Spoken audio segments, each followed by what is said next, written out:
Steve King is now in trouble, not for saying something racist by itself, but because it was lacking even the few percentage points of subtlety that the speakers at the convention, for instance, worked into their speeches. And in fact, it wasn't even racist. It was a white supremacist statement. It was a statement of a philosophy of white supremacy going forward for him, for his party, possibly for America. So we want to read you those comments. He said, this is yesterday, "This whole white people business, though, does get a little tired, Charlie. I mean, I'd ask you to go back through history and figure out where are these contributions that have been made by these other categories of people that you're talking about? Where did any other subgroup of people contribute to civilization?" And they quickly moved on. It was on Chris Hayes' show. He was responding, he says, to a blogger. But they moved on. Chris Hayes later tweeted, "I was pretty taken aback by King's comments. The entire notion of debating which race/civilization/subgroup contributed most or best is as odious as it is preposterous." So he had been criticized initially for not really addressing what Steve King had said. That's why he responded on Twitter. Now, Steve King wanted to clarify what he said, and so we're going to show you a video right now, and we'll see if this is any less white supremacist than what he's clarifying. A little tired, Charlie. I mean, I'd ask you to go back through history and figure out where are these contributions that have been made by these other categories of people that you're talking about. Where did any other subgroup of people contribute more to civilization? And white people? Than Western civilization itself, that's rooted in Western Europe, Eastern Europe, and the United States of America, and every place where the footprint of Christianity settled the world. That's all of Western civilization. So what about Asia? I want to sit here and make you in favor of We're not going to argue the history of Western civilization. Let me note for the record that if you're looking at the ledger of Western civilization, for every flourishing democracy, you have you got Hitler and Stalin as well. So there, the clarification that he initially says white people stuff. Now he's saying Western civilization, mostly Caucasians. And then he also, so he wants the credit for whatever it is that Europe did, but he also says Americans of all races better than everybody else, even Europe. Chris Hayes saying that there have actually been some bad things in Western civilization, which we'll talk about a little bit more. And we've also gone through, and through rigorous research, we were able to identify other cultures have actually contributed one or two things to the history of mankind. And so maybe we'll debate some of those as well. But were you guys surprised at how blatantly, like, no, white civilization, better, far better. You can try to do the research, but it doesn't matter, you're not going to find anything. Well, so no, He's a politician. He's not just a blogger. He's not just something independent. No, John, I'm not at all surprised because his constituents actually like that. The Republican constituents. And they agree with him. And partly because they got educated in the West, in America. So did we learn of all the great accomplishments of the South Asian subcontinent? No, we learned almost nothing about that. And did we go out of our way in our education system to give credit to the people who came up with algebra or whatever, all those the accomplishments that you're about to list? No, we don't bother doing that. And so from their perspective, they think like, of course, we rocked this thing. We made everything. Like with the history I learned, America was awesome. And it's the center of the earth. And of course, part of that is we came from England, and Germany is a huge part of our immigrant base, Irish, French, etc. And they're awesome. We're the center of the world. So when we are about to list the things that other people, other civilizations did, some will be genuinely surprised. Some will say that we're apologists for other civilizations. And when I list the atrocities of white people, their heads will explode because they think you are not allowed to say bad things about us. Yeah. We can only say bad things about you, and we can only say we're awesome. So there will be some people that watch this video will be shocked to find out that white people don't rule the earth and haven't ruled the earth forever and aren't the only geniuses in the world. They will be shocked. And haven't made everything. Obviously, it should go without saying, but yes, some people are going to be angry to simply have historical facts listed. We've made great stuff in America, cars, and I was going to say Nintendos, but then I realized that's actually Japanese. But we've made all sorts of great stuff, video games and everything. We've played them a lot. What's that? We've played them a lot. We've played tons of them, and we've made sequels. Anyway, so like, This is not an overview of every continent, let alone every country. So I apologize if your culture doesn't get mentioned. I did 10 minutes of research. But the Phoenicians came up with the alphabet that was the basis for all other future alphabets, including Pretty sure one the that we use. Phoenicians were white, though. Yeah, super whitish. Yeah. What are you talking about? They're from Arizona. Of course they were white. Have you ever been there? Phoenix, Totally. yeah. Let's see, Egypt, paper. Helped bring paper and ink pens to the West, invented makeup, written language, which is a good one. In fact, I'm reading some of it right now. Let's see, the calendar, that's been useful. If you go more broadly to the Middle East, you have algebra, which is cool. I didn't really like studying it, but some people say that it's useful. China has gunpowder, the compass, printing, alcohol, paper currency, belt drives and blast furnaces, which are really good for industry. The civil service, inoculation against disease, oil wells, negative numbers, which are a cool innovation. You mentioned the subcontinent, so we're going to talk about India. Iron working and steel itself. Microwave communications, which were the basis for eventually developing satellite, radio, mobile phone communication. The ruler, shampoo, cotton cultivation. The Hindu numeric system, which was the predecessor to the Arabic numerals that we would eventually go on to use, the concept of zero, trigonometric functions, and then I decided I should also probably get some from another part of the world. So we have Latin America and South America, which more recently developed birth control, submarines, color TV, and mobile phones. And that is from I'm going to be generous, 7 minutes of research. And Yeah. look, we've developed great stuff. Some of those I use on a daily basis. Well, Jesus, like literally, honestly, what the fuck is left? Like, what do we do anything? Airplanes. Well, Although Latin America was kind of in tandem creating Right. airplanes. yeah. So as you read that list, Republicans were like, "Oh yeah, civil service. I knew it. The one thing they invent is bigger government. Paper currency. Right. What about the gold standard? Yeah, and I like how, I mean, first of all, I don't count algebra as contributory to civilization. It was the worst thing ever. But I like how the lazy Hindus who invented zero were too lazy to move on and invent negative numbers. Somebody else had to come in and do that. So it's, once they got to zero, like, well, we're done. Oh, and by the way, this list, I only wrote down the ones that I found personally interesting. The lists were so incredibly long for every subcategory: medicine, science, various forms of technology, industry, mathematics. I chose ones that I thought were cool, and it still made a list that you probably didn't want to sit through. Well, and the one where you won the Republicans over were like, oh, the Chinese made alcohol, huh? And oil wells. They made And grenades. They made gunpowder. And gunpowder. Explosive Chinese, cannon not so shells. So bad. basically, the Chinese invented Houston. So they don't get credit for it. So let me clarify And this. yet, you can't. Okay, yeah. And yet, China is almost the #1 economy in the world and soon will certainly be. Okay, anyway. So look, let's clarify. We didn't mention two giant, some of the biggest inventions in the world, like fire, which came out of Africa. Now, why? Is it that, the dumbass Americans couldn't come up with fire? No, because America didn't exist at the time. Yeah. So what happened was these gigantic inventions and Cultural creations, developments. etc., happened in ancient civilizations. So they happened in the South Asian subcontinent, they happened in China, they happened in the Middle East. By the way, here's something else the Middle East came up with: Christianity. Oops. Okay.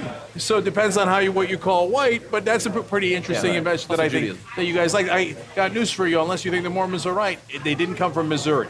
So, and that's why. And then some of the later inventions, the airplanes, computer science, internet, etc., are coming from Western civilization. Nazi Germany. And some of the downside as well. No, but when No, I mean, they invented a lot of right. those things. So when they took a technological lead, so at different times, different civilizations have had the technological lead. So the Egyptians obviously had it for a while, the Greeks, the Romans, and yes, the Ottomans for a while. Certainly the Arab Empire Again for with a the while. Ottomans. Right. And by the way, Oh, when did you see how he snuck that one? I out? know, right? But I'm going to come back and criticize them in a second, so hold for that. So, but when, for example, a lot of people don't know, when the Arab Empire was the largest empire in the world, it's because they were less religious and more open to science and had the greatest libraries the world at that time had ever built. If you focus on science and learning you know what you have? You have development. And so- European scientists would go to the Middle East to study at that point because of the Dark Ages. In the Dark Ages, Europe was a backwater, diseased place that you wanted to avoid at all costs. So we live in a perspective where the West has had the lead. So, but that's not the whole game. And so you're coming in at the end of the fourth quarter, and that's not a right analogy because it's not like at the end the West surged and won. Right? They didn't live at the same times, they didn't play the same games. So it's okay to give credit to the West for wonderful things because they've come up with wonderful technology.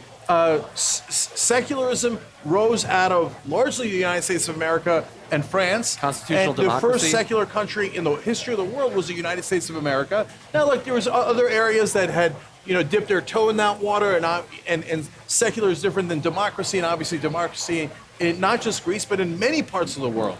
So, and the Chinese focus on education so much. You can go on and on. This is what any reasonably sophisticated, intelligent person would know and understand, even if you didn't know all the specifics. But this knucklehead comes in and he's like, what do you mean, man? Oh, we got the Western civilization, white people. We got this on lockdown. What are the other knuckleheads doing? Nothing, right? And you look up to that guy. I mean, forget him being loathsome and a white supremacist, etc. He's monumentally stupid. Yeah. That he has no appreciation, ironically, for learning and all the things that brought all those different civilizations, I think wonderful things. I'm sure this is true, and but I went to a super progressive private school, right, in Washington D.C., and most of what I remember, obviously not all, but most of what I remember when we studied world history, we definitely studied it, was wars. Yeah. Like that's what we learned is sort of who beat whom when to take power, this fight for power. Because Mostly I in don't Europe. know a lot of that stuff. I know because I know the world didn't start in 1776, or I'll give England 100 years before that, right? Like I know that we didn't invent all those things because it can't be. But I don't remember being taught most of what you just said. Well, we got taught a lot of, most of what, we got taught a lot of, the beginning of civilization, ancient civilizations, the beginning of writing. Yeah, the very beginning, that sure, stuff. that's right, we And did. then it skips a lot of years, and then all of a sudden, you're in Europe. Now, let me explain fighting. something and defend America and wherever you got educated. It is perfectly normal to tell history from your own perspective. Yeah. So it was told from a Western perspective. So what did you learn in history? The Greeks, the Romans, the Egyptians, but we'll touch on that, and that's kind of white, kind of not white, etc. Right? And that's it. What did we learn in world history when we were in high school about China? Nothing. Yeah. Nothing. India. Nothing. Marco Polo, So- we learned Marco Polo. Yeah. Went over there and got spaghetti. Exactly. That's right. the only He thing left we China, learned. Right. He left China to get spaghetti. Oh, they invented noodles. Now, hopefully, you go on to higher education, you go to college, and then you learn the ththings that we just talked about here in higher level classes. But a lot of these knuckleheads never went there, and hence, Most since people don't they go never to took those took those classes. And I'm not talking about the voters, I'm talking about Steve King.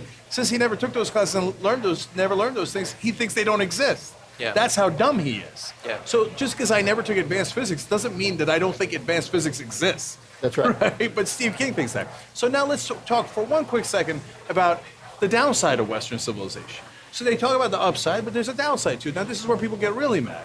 But okay, Western civilization also gave us. I mean, you want to talk about history? Why did all we learned was war in history? Yeah. Because in Western civilization, all we had was war. And again, not fair. Later on, great developments both in democracy and in thinking and in technology. But also, you had the downsides. You had because Steve King talked about history, how in history white people were great and Western civilization was great. But wait, number one, we did learn some things that weren't so great.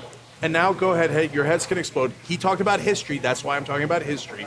The Crusades were not so great. The Spanish Inquisition, put that aside. Everybody's going to war, okay? Spanish Inquisition, horrific. Yeah.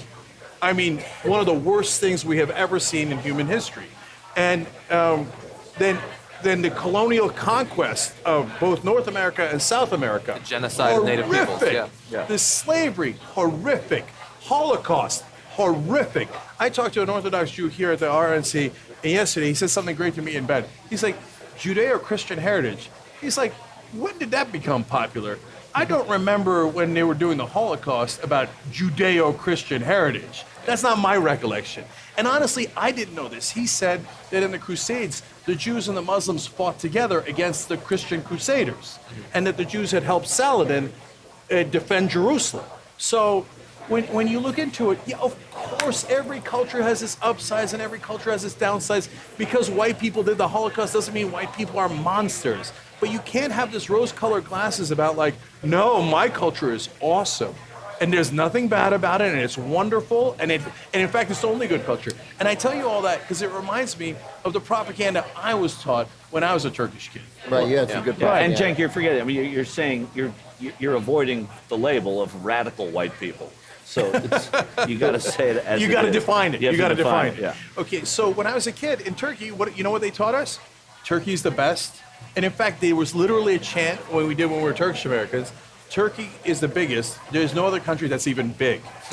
Which is right out of Steve King's playbook. Right out of Donald Trump's playbook. You know, we're so big. We're the biggest. We're the best. So they said it, but you guys didn't believe that, did you? Yeah, no, but that's what they teach all the kids. The Turkish empires were wonderful. They would say they were largely democratic. They were wonderful. I'm like, really? They conquered people without using any violence? that's the whole That idea. seems curious. Lots of hugs. Right? But I didn't think that till later. Right, And right. because you get brainwashed into your own culture. Totally. And what we're trying to do is help break out of that. So Western civilization saying, oh, the savages, is so maddening as they crush the Southern Hemisphere for so long that it's revolting. That would be like Turks saying, oh, us? Commit any violence as we conquered half the planet? Right, but no, those savages, we had to conquer them. It's not right. The Mongols, as they pulverized half the planet when they were in charge. Columbus. Saying, when they killed every living person in Baghdad, killed 800,000 people, the Mongols turning around to the people in Baghdad and going, savages. Yeah, well, the Columbus. All the We did it here. explorers, yeah, We did the it here. explorers. I mean, they went everywhere and they conquered people. And listen, we're like 300 yards away from a stage where everybody's talking about it to this day, American exceptionalism. So you were taught Turkish exceptionalism, like there is no bigger than Turkey, nothing else is even big. That's the fault. Why are we even, when we're living here for about 70 years, 75, 80 years, what do we care about what happened 400? Why does Steve King care that 400 years ago, Western Europeans were either great or these other people were savage? It doesn't matter. We're here now. What does one thing have to do with the other? And it doesn't. I could, slave owners were in this country. They were all white for the most. They were all white. So let's say that. It has nothing to do with me, right? I mean, that's my country's history, and we've moved, I would say, admirably past it, shamefully not past it enough. I just don't understand why these people like Steve King, hang on to this notion that we have to, because of what happened 400, 800, 2,000 years ago, have to hold on to that today. It boggles my mind. I mean, just work with today. It's not enough for him. Just to go off that point for one last thought from me, some people will say then, oh, the slavery exists in other parts of the world, and blacks used to enslave each other, and there was a lot of slavery in the Middle East. Yeah, we do know that. Of course we know that. So, because you think we're trying to blame white people. We're not trying to blame white people. We're just trying to give you context for these are all the things that have happened, the good and the bad, in all these different civilizations. We're just trying to get you to open your mind to the full context of history and reality. So, it doesn't make it any better that slavery was done by white people in America. It doesn't make it any worse. Right. And American exceptionalism really refers to, this period of, I guess, to me, this period sort of tremendous economic growth that encompasses coming out of the Depression and winning World War II, and this period of great economic growth and expansion afterwards, for which we deserve a tremendous amount of credit. Like it was a great run. Yeah. We had a good run. By the way, And we ought to work to continue that run and not act like somehow we're denying the continuation of progress by pointing out that we've fallen short in some areas. Yeah. And it's supposed to be a concept. You're not supposed to, like last night, say American exceptionalism is still alive. That's jumping the shark. When you talk about it, it's just supposed to be a thing.